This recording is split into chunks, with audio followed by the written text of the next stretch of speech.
Qué lindo es estar de vuelta. Es la primera vez que me invitan a un evento 2 años seguidos y mi primera sospecha fue, bueno, el año pasado quizás no se entendió bien lo que quise decir. Así que esta vez voy a aprovechar a decir básicamente lo mismo pero con otras palabras. Y si el año pasado hablamos acerca de cómo funciona la curiosidad, este año podemos ir un poco más al grano y enfocarnos en una pregunta en particular. ¿Es importante la curiosidad para la educación? Algo que me mencionaron varias veces también es que no suelo interactuar mucho con el público en mis presentaciones, así que les quiero preguntar, ¿es importante la curiosidad para la educación? Levante las manos, a ver. Perfecto. ¿Quién quiere levantar la mano por pensar que la curiosidad no es tan importante para la educación? Son más importantes los test de multiple choice y las notas, por ejemplo. Muy bien. Bueno, parece haber bastante consenso científico, hasta podríamos decir, respecto de que sí, la curiosidad es importante para la educación. Y eso es un poco en realidad de lo que venía a convencerlos. Así que muchas gracias y ahora tenemos 43 minutos para resolver sus dudas.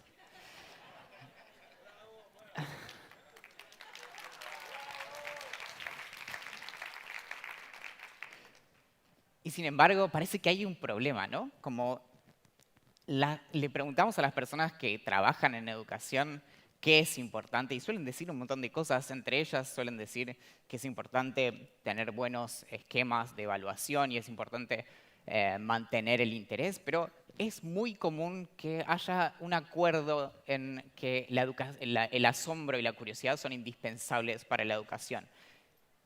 Y sin embargo, esto lo podemos observar tanto en contextos controlados científicamente como también de forma anecdótica. Parece que a medida que los niños crecen, su curiosidad disminuye. Esto no solo muchas veces lo reportan las propias personas que trabajan con niños de distintas edades, sino que incluso se viene estudiando desde hace más o menos 70 años cuando comenzó el interés científico por la curiosidad.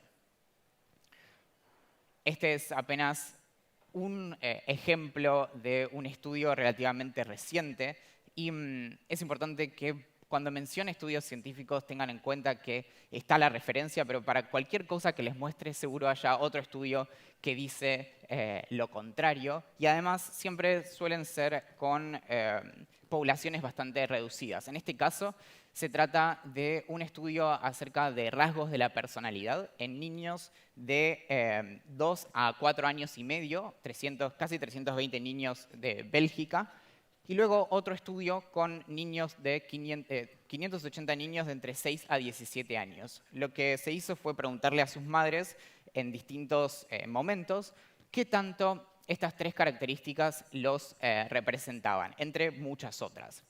La creatividad, la efectividad intelectual, que es la capacidad de resolver problemas, y la curiosidad.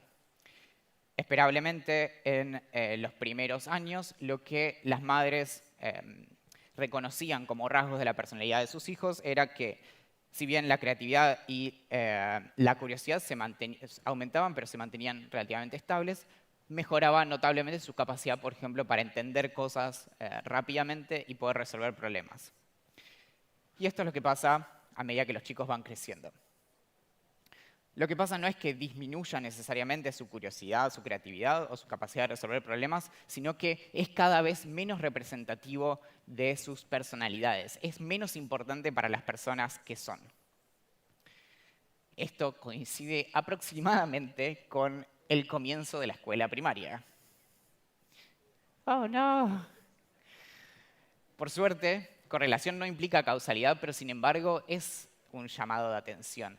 ¿Por qué notamos esto? ¿Por qué lo notamos hace tanto tiempo? ¿Y por qué estamos tan de acuerdo en que la curiosidad es indispensable y sin embargo tenemos estos problemas? Podemos sospechar que la curiosidad corre peligro de extinción, pero en particular parece que sucede algo en la escuela. Y en torno a esto es bueno señalar 3 mitos y preferencias que en este caso lo señala Susan Engel, que es una investigadora estadounidense que escribió en las últimas décadas muchísimo acerca de cómo piensan y cómo es la vida intelectual de los niños. Y el primero es que solemos dar por sentado que hay personas curiosas y otras personas no curiosas. La curiosidad no es vista como algo que puede cambiar a lo largo de la vida, sino que algunas personas nacen así y otras no tanto. Bueno, por otro lado, bueno, muy linda la curiosidad, muy rico todo, pero hay un programa que seguir. Está muy bueno el caos, está muy bueno que tengan sus propias ideas y sus propios intereses, pero a fin de año tenemos que haber cumplido con ciertos requisitos, entonces el deber le gana a cualquier exploración de los intereses personales. Y por último, tendemos a pensar que el mundo de las personas que enseñan se divide en héroes y villanos. Hay personas que son buenas y amables y promueven la curiosidad, y hay personas que son malas y estrictas y siguen el programa, y entonces son villanos y van en contra de la curiosidad. Y sin embargo, lo que encontramos cuando investigamos en torno a las clases es que no cambia tanto si un docente es amable o no, aunque eso sea importante, sino en qué es lo que transmite en sus espacios y justamente qué tanto promueve la curiosidad. Ahora, es un buen momento para preguntarnos, ¿qué es la curiosidad? Y la pregunta acerca de justamente qué es lo que nos pone en marcha para querer aprender es una que podemos rastrear incluso al comienzo de la filosofía misma, cuando empezamos a pensar acerca de el razonar, acerca de cómo funciona nuestra mente, empezamos a preguntarnos qué era lo que nos ponía en marcha. Entonces, una de las primeras respuestas que podemos encontrar es que la curiosidad es un deseo de información más allá de su utilidad, es decir, más allá de su valor práctico.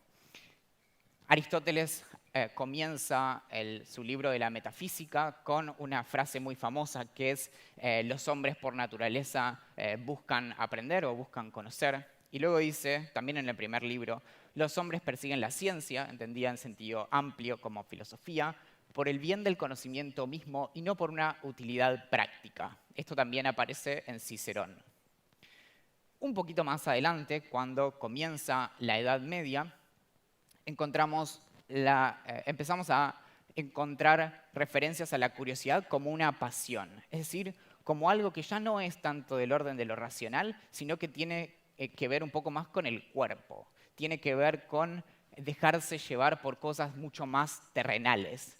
Y en eso encontramos en Agustín de Hipona o San Agustín, estaba a esto de decir que era un pecado. La curiosidad es tentación, es una enfermedad, es un cierto anhelo vano y curioso de conocimiento. Esto está en las Confesiones. Y acá se nota cómo la curiosidad siempre tiene esta segunda cara, que es como, bueno, está bien la curiosidad, pero hasta ahí. Mucho tiempo después, casi en plena modernidad, encontramos a David Hume en su Tratado de la Naturaleza Humana, en donde habla también de vuelta de la curiosidad como esta cosa noble, el amor por el conocimiento más allá de su utilidad, aunque hay algunas personas bastante chismosas que tienen un deseo insaciable por saber en qué andan sus vecinos. Esa es otra curiosidad que mejor podemos dejar a un lado. Un poco más adelante, la curiosidad empieza a definirse como un apetito. Entonces ya no solo se considera como algo del orden de lo racional y por otro lado del orden de lo corporal, sino directamente como algo a ser satisfecho, como podría ser los placeres terrenales, el hambre, el deseo sexual. Bentham, que es quien habló muchísimo acerca de los placeres, esto es en los principios de la moral y la gobernanza, incluye entre los placeres de los sentidos, es decir, los placeres de lo que vivimos con nuestros cuerpos, aquellos derivados de la satisfacción del apetito de la curiosidad. Y volviendo a lo importante que es ponerle algunos límites, Kant, un poquito antes, había dicho también que es necesario poder gobernar nuestra propia razón para poder satisfacer el apetito por el conocimiento, pero sin irnos por donde no deberíamos. Por ejemplo, tratando de concluir cosas de las que no deberíamos concluir. En la actualidad tenemos una idea en torno a la curiosidad mucho más vinculada con la psicología y en particular con la psicología del comportamiento. Entendemos a la curiosidad, entre muchas otras maneras, como una emoción y como una actitud. Daniel Berlin, de quien hablé el año pasado también, es a quien le debemos el origen del interés por la curiosidad en torno a cómo actuamos y qué es lo que la pone en marcha. Habla de que es un impulso animal, como el hambre o el deseo sexual, que nos empuja a querer satisfacerla con información cuando algo la estimula.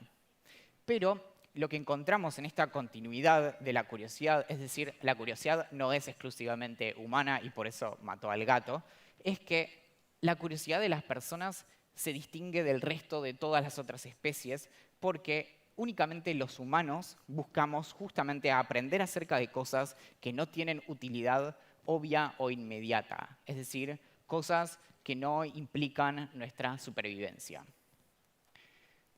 Justamente la curiosidad común es esta que compartimos con muchas otras especies y tiene que ver con cuál es el mejor camino de un lugar a otro, qué nos podríamos encontrar en el camino a casa o si algo lo podemos comer o no. Por otro lado, la curiosidad humana implica preguntas acerca de cosas que incluso nunca podríamos conocer de manera directa. ¿Qué sucedió antes de que estuviéramos en la Tierra? ¿Cómo viven sus vidas otras personas? ¿Cómo funciona una máquina que hace waffles? ¿O cómo funciona, vieron la máquina que hace tostadas acá? Que gira. Bueno, ayer se trabó y de repente me pregunté, ¿cómo funciona esta máquina? ¿O por qué mi mejor amigo hace 2 años que no me habla? ¿De dónde vienen las buenas ideas? O bueno, ¿qué pasó realmente entre Piqué y Shakira? Se dicen muchas cosas. La curiosidad es un deseo de información más allá de su utilidad, es una pasión, es un apetito, es una emoción y es una actitud.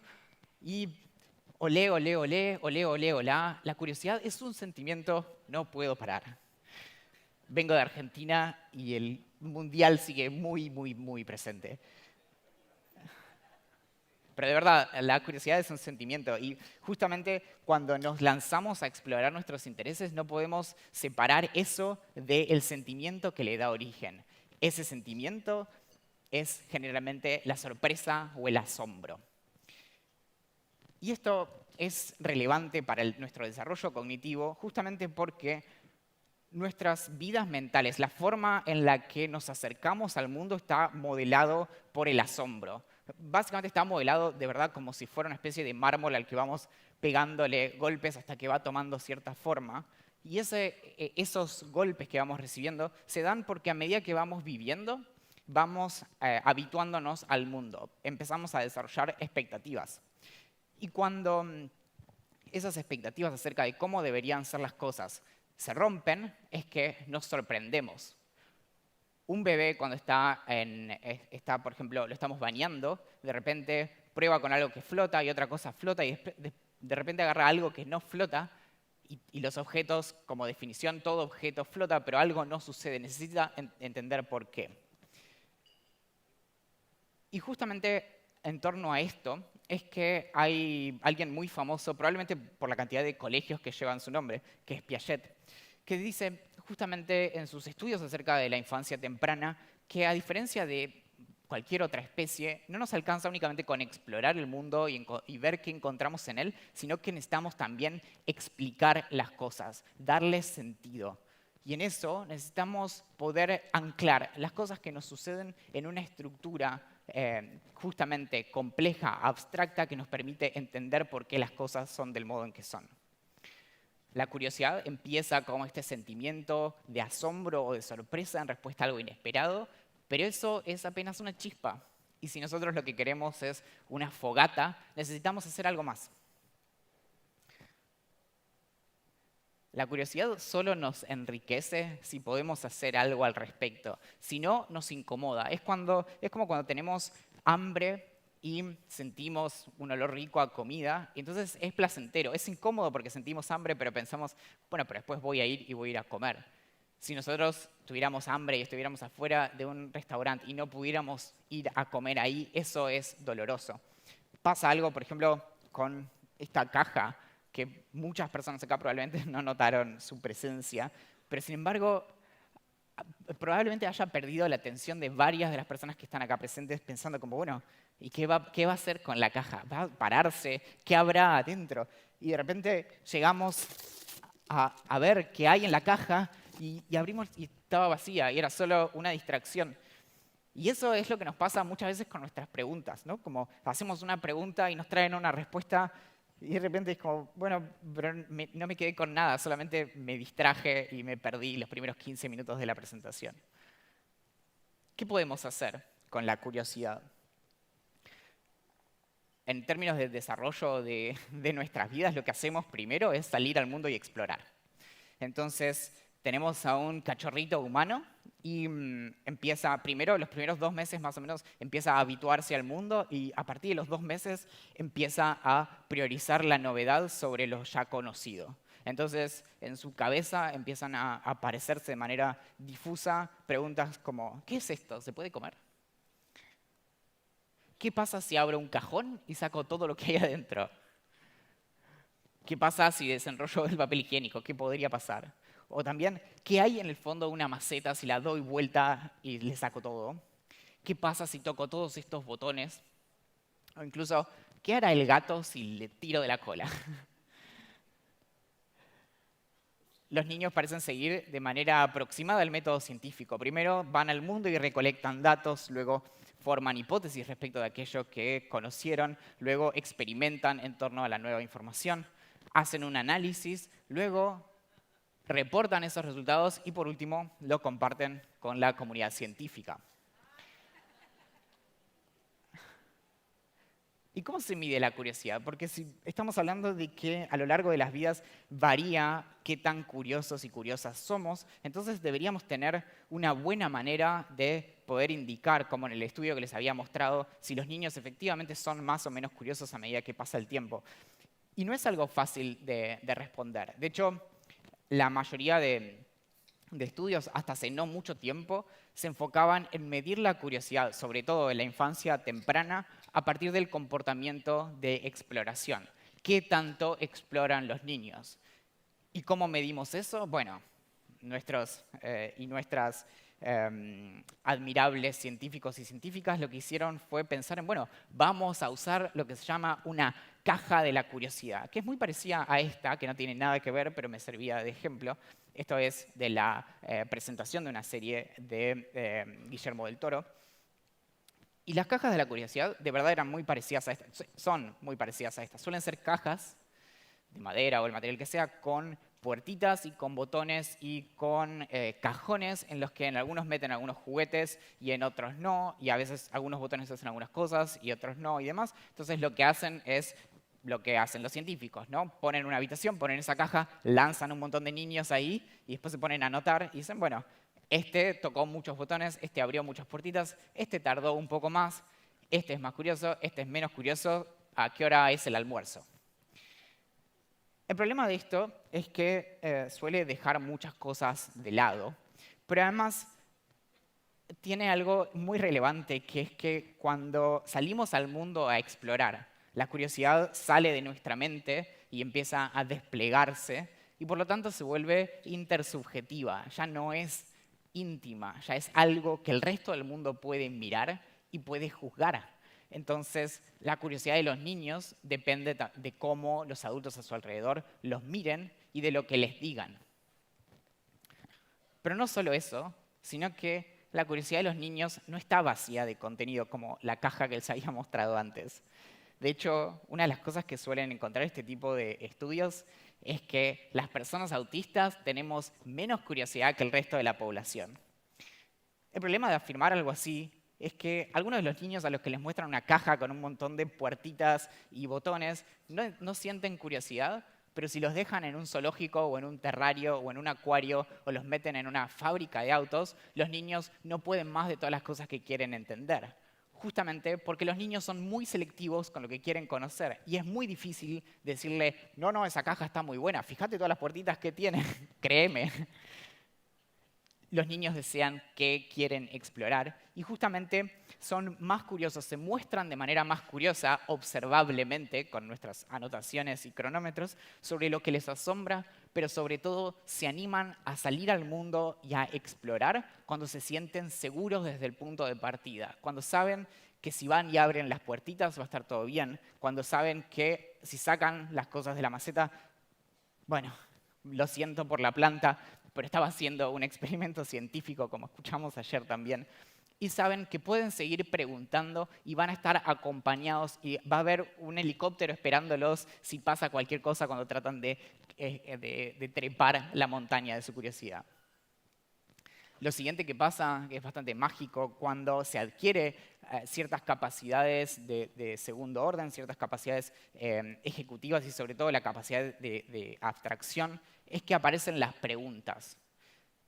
Y cuando aparecen las preguntas, aparecen un montón de preguntas, como por ejemplo, ¿por qué las focas no tienen pies? Pregunta Tomás, de 6 años. O, ¿cuál fue el primer árbol? ¿De dónde cayó la primera semilla? Pregunta Alma, de algún modo preguntando por el huevo o la gallina, con otras palabras. Cuando sea grande, ¿voy a ser nena o varón? Pregunta Felipe, de 5 años. ¿Por qué nadie me explica bien lo que es un agujero negro? Pregunta Agustín, de 6 años, y yo entiendo perfectamente lo que es tener esa edad y preguntarle a los adultos a tu alrededor y pedirles que te expliquen cuestiones complejas de física teórica y nadie sabe explicarte bien lo que es un agujero negro. Así que vas y lees a Stephen Hawking y tampoco entendés lo que es un agujero negro, pero esa es otra historia. ¿Yo me voy a morir? Nos pregunta Evaristo, de 4 años, y nos deja sin saber bien qué responderle. Los niños hacen un montón de preguntas y es hermoso simplemente leerlas más allá de las respuestas. Pero es interesante también preguntarnos, ¿no? ¿Cuántas preguntas hacen los niños? Y obviamente, cuando tenemos este tipo de inquietudes, hacemos un poco de investigación y ahí estuvo antes la ciencia y ahí estuvo antes la filosofía para tratar de responderlo. Uno de los estudios más simpáticos de años recientes es este que hizo Michel Chouinard en Estados Unidos, que lo que hizo fue tomar una base de datos que se llama Childs, que tiene conversaciones grabadas y transcritas durante los últimos 40 años de 130 países distintos. Ella eligió de ahí a 4 sujetos, a 4 niños que tenían entre 14 meses y hasta los 5 años, que fue cuando se registraron las conversaciones con sus padres. Analizó 230 horas de conversación y encontró que en conversaciones con sus padres hacían 107 preguntas por hora. Pero lo más interesante es que esas preguntas incluían algunas como ¿puedo usar esta tijera? O ¿dónde está mamá? O bueno, ¿qué pasa si meto los dedos en el enchufe? Y lo que encontró es que los niños hacían el triple de preguntas pidiendo por nueva información, cosas que querían saber, que querían conocer, que aclaraciones o preguntas personales. Un estudio clásico es este que hicieron Tizard y Hughes en los años 80, que es de vuelta. Los experimentos con niños son un género en sí mismo, porque lo que hicieron fue agarrar a 30 niñas en Gran Bretaña, les pusieron un micrófono, podríamos decir oculto, obviamente todos los adultos sabían, pero les dijeron, ¿por qué no usan este vestidito que está muy lindo? Y las vistieron con estos micrófonos con radio y analizaron sus conversaciones cuando estaban en la guardería y cuando estaban en casa. Las niñas tenían entre 3 y 4 años. Lo que encontraron es que en casa hacían en promedio 26 preguntas por hora, pero cuando estaban en la guardería hacían 2 preguntas por hora. Obviamente, todo esto es lo que en estadística se conoce como cherry picking. Estoy eligiendo algunos datos que mostrarles para impresionarlos, pero sin embargo, no importa el estudio que busquemos, todos tienen más o menos los mismos resultados. Los chicos, a medida que crecen, hacen menos preguntas y, sobre todo, hacen menos preguntas en contextos formales. Lo que tienen las preguntas como herramienta para entender a los niños es que nos permiten entender su vida mental, nos permiten conocer qué es lo que les interesa, cuál es la información concreta que están buscando, qué es lo que satisface su apetito por el asombro. Y cuando los niños preguntan, podemos encontrar que están reconociendo que hay algo que no saben, reconocen que las cosas podrían ser de otra manera. Empiezan a contemplar que existen otros mundos posibles y lo que ellos necesitan es saber cuál de ellos es efectivamente real. Anticipan preguntas a su respuesta. Incluso cuando preguntan ¿dónde está mi juguete?, están pensando, podría estar en la habitación, podría estar en la escuela, podría estar en la panza del perro. Y se apoyan en las personas a su alrededor cuando preguntan, justamente para saber cuáles de esos mundos posibles tachar. Entonces, reconocen que hay otras personas que tienen algo para enseñarles y que les pueden ayudar a decidir sobre esas respuestas. Pero principalmente están reconociendo que preguntar es una herramienta fundamental para poder conocer el mundo. Sobre todo porque si solamente tuviéramos la capacidad, si nuestra curiosidad solo se pudiera manifestar a partir del comportamiento de exploración, en realidad podríamos conocer muy pocas cosas. Porque, salvo algunas personas que tuvieron el privilegio de ir al espacio, la mayoría de nosotros no podríamos saber nada si no fuera porque preguntamos o porque podemos conocer de alguien más. Y antes de preguntar con palabras, los niños preguntan simplemente señalando algo y porque quieren saber más de eso o incluso apenas adquieren ciertas palabras, empiezan a repetir esas palabras porque quieren que les contemos más, quieren que les mostremos. Y cuando aprenden a preguntar, empiezan a reconocerse como parte de algo que los excede, como incluso algo que los une con el resto de la humanidad. Se reconocen como parte de una comunidad del conocimiento y entienden que pueden utilizar lo que otras personas saben. Lo que encontramos también es que no todos los niños son extrovertidos y preguntan de la misma manera, al mismo ritmo o en los mismos espacios, que no todas las familias fomentan la conversación y que no todos los espacios extrafamiliares también invitan a hacer preguntas y en muchos casos incluso van directamente en contra de que sigan haciendo preguntas.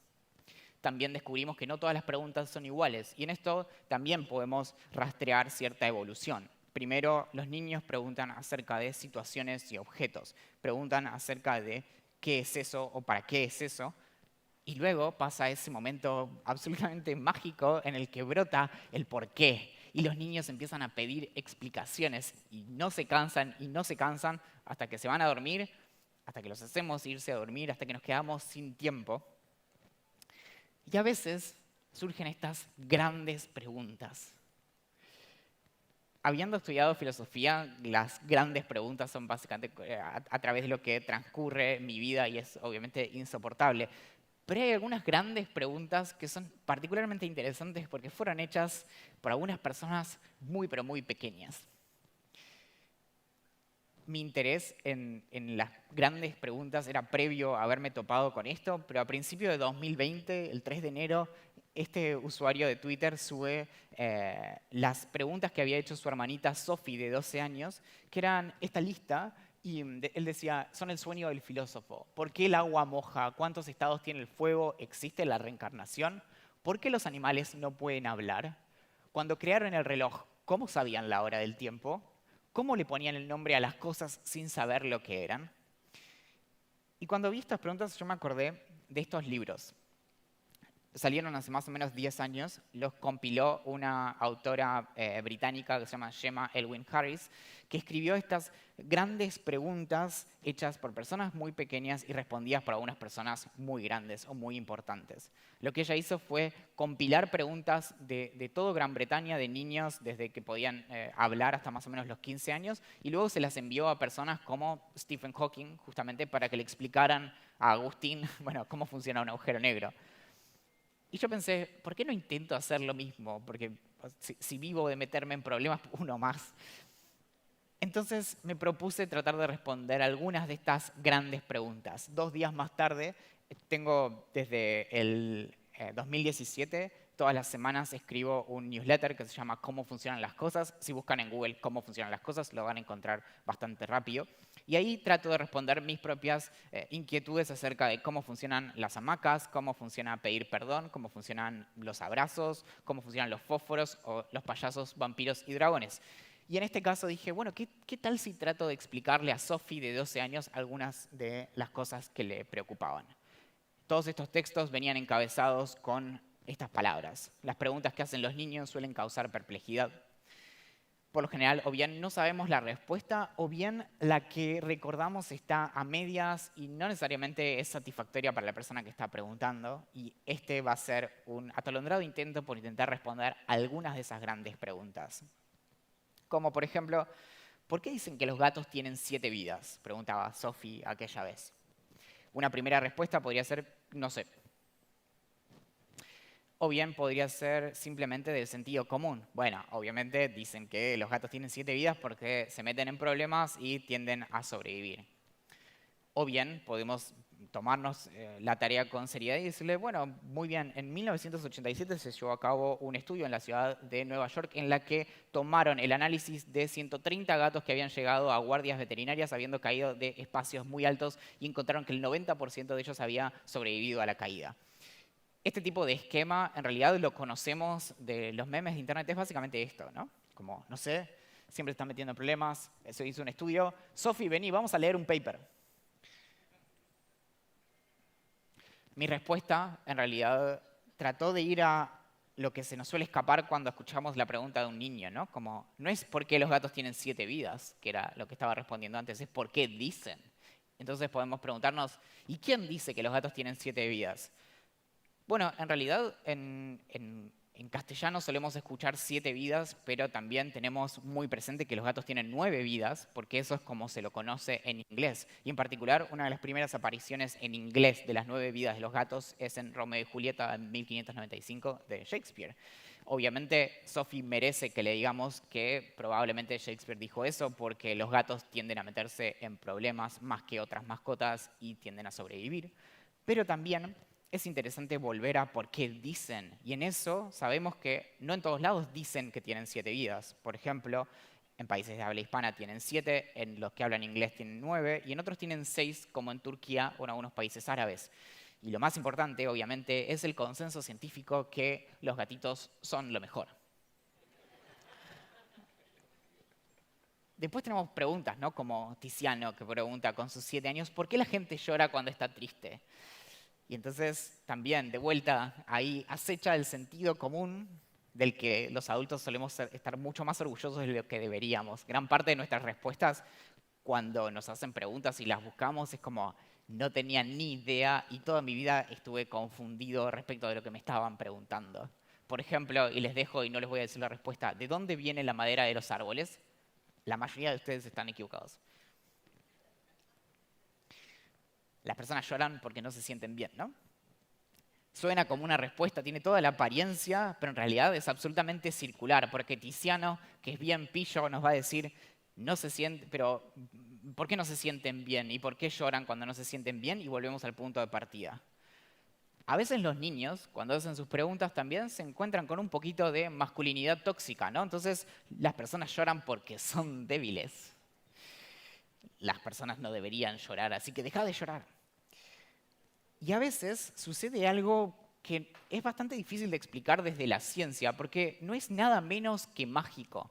A veces los niños hacen una pregunta y sin poder dar cuenta de por qué sucede eso, aparece el espíritu mismo de Celia Cruz y le responde, no hay que llorar, que la vida es un carnaval y es más bello vivir cantando. Y entonces Tiziano, que acababa de preguntarle esto a sus padres, no entiende nada y de repente, obviamente en el colegio nadie le cree a Tiziano que se le apareció un fantasma, pero igual, Tiziano, a pesar de haberse encontrado con una experiencia única que probablemente recuerde durante mucho tiempo, no va a quedar satisfecho con la respuesta. Entonces, lo que podemos es detenernos en que somos la única especie que llora como nosotros y que aunque nos guste a veces ver como videos de animalitos que están llorando porque están tristes, en algún momento tenemos que crecer y reconocer que los animales no lloran porque están tristes. Y también que algo notable que nos pasa es que estas respuestas son una versión más breve de la respuesta que les di a estos niños. Pero, por ejemplo, los niños hasta cierta edad no hay diferencia de género en cuanto lloran y a partir de un momento las niñas empiezan a llorar más que los niños en comparación. Pero después en la adultez nos encontramos con que hay personas que consumen a montones novelas y telenovelas y películas para recordar cómo llorar y buscar emocionarse. La respuesta concreta es que lloramos para comunicarnos y es por eso que los bebés de manera muy primitiva lloran para llamar la atención y después nosotros hacemos lo mismo, por ejemplo, para cuidar nuestros ojos y demás. Pero lo más interesante es volver a qué se esconde detrás de esta pregunta. Y es, por ejemplo, que si Tiziano está preguntando acerca de llorar y acerca de la tristeza, es una buena oportunidad para hablarle acerca de la empatía. Porque lo que Tiziano estaba observando es que cuando alguien llora hay algo que le pasa. Y eso es empatía. Y por otro lado, si sentimos esas ganas de que una persona deje de llorar, pasa algo que es mucho más interesante que la empatía, que es la compasión. De algún modo, las lágrimas son como una especie de batiseñal para que el resto de la gente sepa que algo nos está pasando? Y a veces aparecen las preguntas pero bien concretas, ¿no? ¿Por qué el cable es de metal por adentro? Pregunta Jaime con 4 años. Entonces, también, en modo automático le respondemos, es de metal porque conduce electricidad. Entonces, quizás podemos reformularlo y decimos, bueno, es de metal porque conduce electricidad y los cables de ciertos metales son maleables, resistentes y tienen relativamente alta conductividad.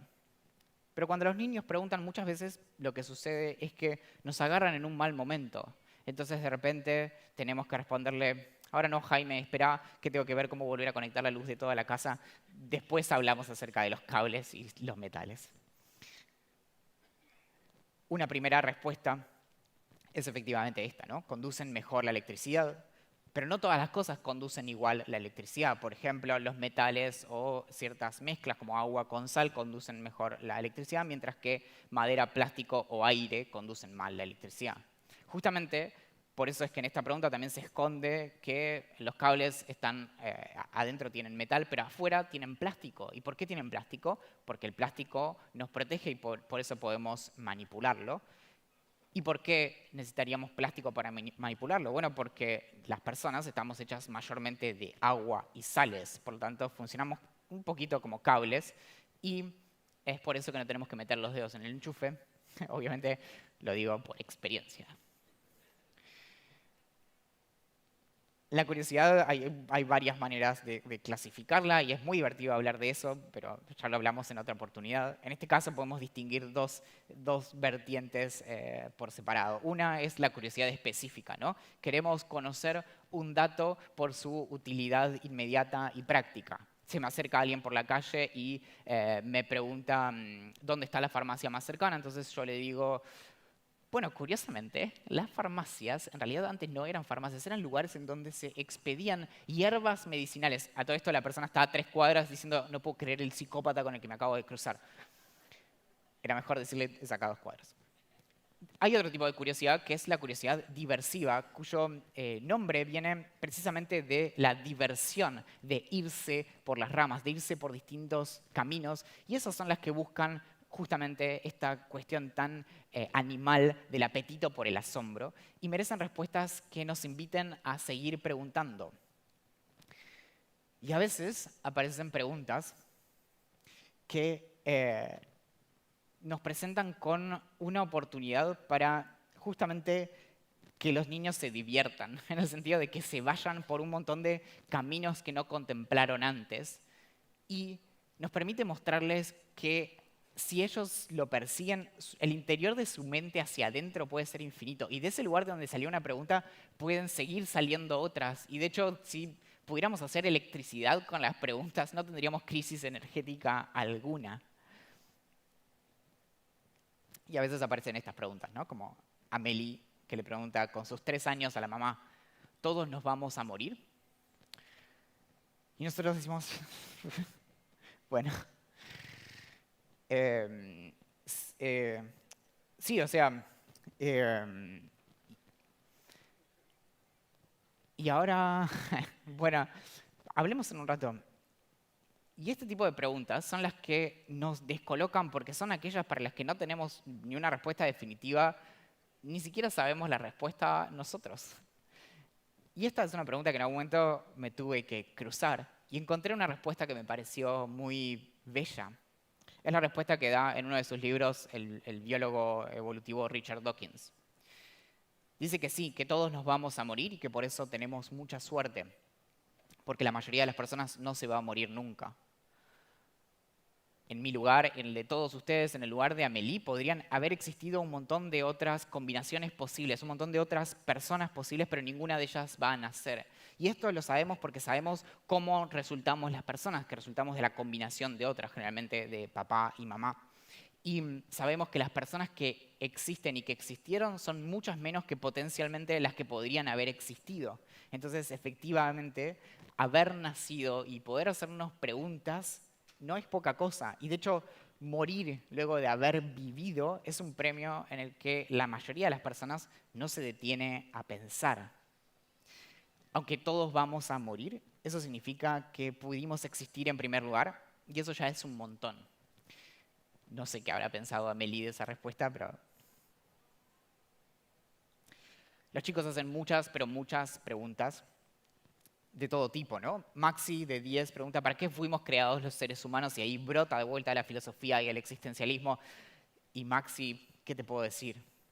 Ana, de 7, pregunta, ¿cómo funcionan las pelusas que se forman debajo de la cama?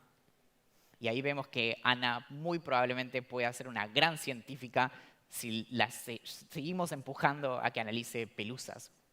Mateo, de 5 años, pregunta, ¿por qué yo soy yo y no soy otra persona? Y de repente nos lleva de lleno de vuelta a la filosofía de la identidad. Indira, de 3, ¿cómo funcionan las estrellas? ¿Por qué flotan? Y nos está mostrando cómo es que de repente en nuestro desarrollo personal perdimos la mirada de alguien de 3 años que mira al cielo y se da cuenta de que algunas cosas flotan y otras se mueven. Y está reconociendo el origen mismo de la palabra planeta, que es errante. Las estrellas parecen flotar y mantenerse. Maya pregunta, ¿cómo nació la primera cebra si no había una cebra para que fuera su mamá? Y aparece una vez más la cuestión paradójica del huevo o la gallina o el árbol y la semilla.